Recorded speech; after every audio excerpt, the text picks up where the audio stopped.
समक्ष एक कविता प्रस्तुत करने जा रही हूँ, जिसका शीर्षक है हमारी राजभाषा हिंदी, जिसके लेखक है डॉक्टर रज्जाक शेख राही। आशा है आप सबों को मेरी कविता सुनकर अच्छा लगेगा। मेरी कविता के बोल कुछ इस प्रकार है।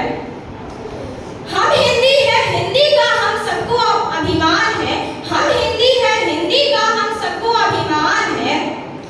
सारी भाषाएं प्यारी है पर हिंदी हमारी जान है। सारी भाषाएं प्यारी है पर हिंदी हमारी जान है। जन्मे हिंदी मन में हिंदी, हिंदी हो हर ग्राम में। जन्मे हिंदी मन में हिंदी, हिंदी हो हर ग्राम में। हिंदी का उपयोग करें हम अपने हर एक काम में। हिंदी का उपयोग करें हम अपने हर एक काम में।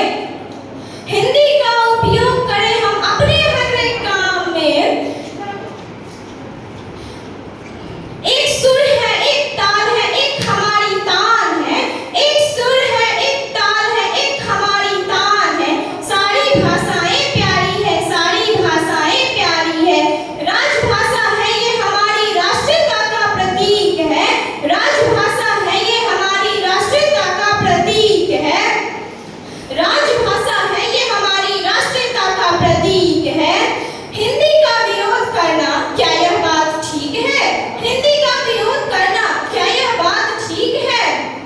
हिंदी की जो निंदा करते हुए अब तक नादान है। हिंदी की जो निंदा करते हुए अब तक नादान है। सारी भाषाएं प्यारी है, सारी भाषाएं प्यारी है। पूरब पश्चिम उत्तर दक्षिण हिंदी का हो शासन। पूरब पश्चिम उत्तर दक्षिण हिंदी का हो शासन। हर नेता दिया करे सिर्फ हिंदी में ही भाषण। हर नेता दिया करे सिर्फ हिंदी में ही भाषण। सारे विश्व में फैली हिंदी हम सबका अभिमान है हिंदी। सारे विश्व में फैली हिंदी हम सबका अभिमान है हिंदी। धन्यवाद। इस कविता का शीर्षक है वात्सल्य। तो कविता कुछ इस प्रकार है। नित शीश हो मात्र पितृवत सही राह पर चल पाएंगे। नित शीश हो मात्र पितृवत सही राह पर चल पाएंगे। सब कुछ समर्पण कर यहाँ यही स्वर्ग को हम पाएंगे। यही स्वर्ग को हम पाएंगे। 9 माह गर्भ की सेज पर हमको मिली है ये जिंदगी। 9 माह गर्भ की सेज पर हमको मिली है ये जिंदगी।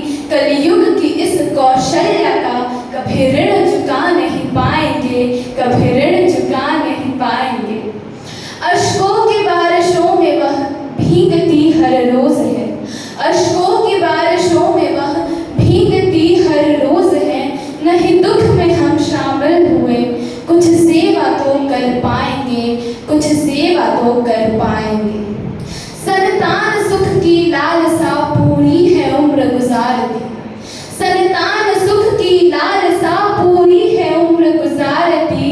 मातृत्व पर पंकज तले परमेश्वरानंद पाएंगे। परमेश्वरानंद पाएंगे। धन्यवाद। आज मैं आंचल कुमारी आप सभी के सामने कक्षा 9वीं की छात्रा मैं आप सभी के सामने एक कविता प्रस्तुत करने जा रही हूँ। मेरी कविता के शीर्षक है आज़ादी। मेरी कविता कुछ इस प्रकार है। अब कहने के लिए तो आज़ादी की बड़ी बड़ी बातें करते हैं। अब कहने के लिए तो आज़ादी की बड़ी बड़ी बातें करते हैं। हमारे देश के जवान जो शीशा की ठंड में भी अपना धर्म अपनाते हैं।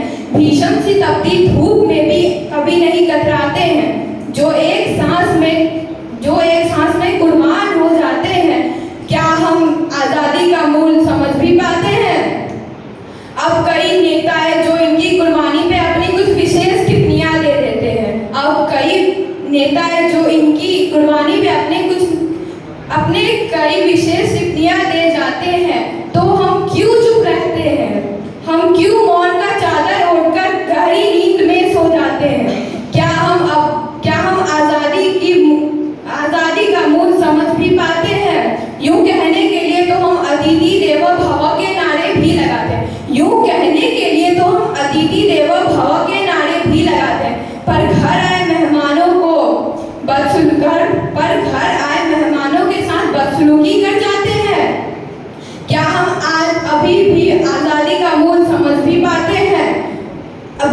सिंह के नारे भी हम लगाते हैं, भगत सिंह के नारे भी हम जोर शोर से लगाते हैं। हिंदू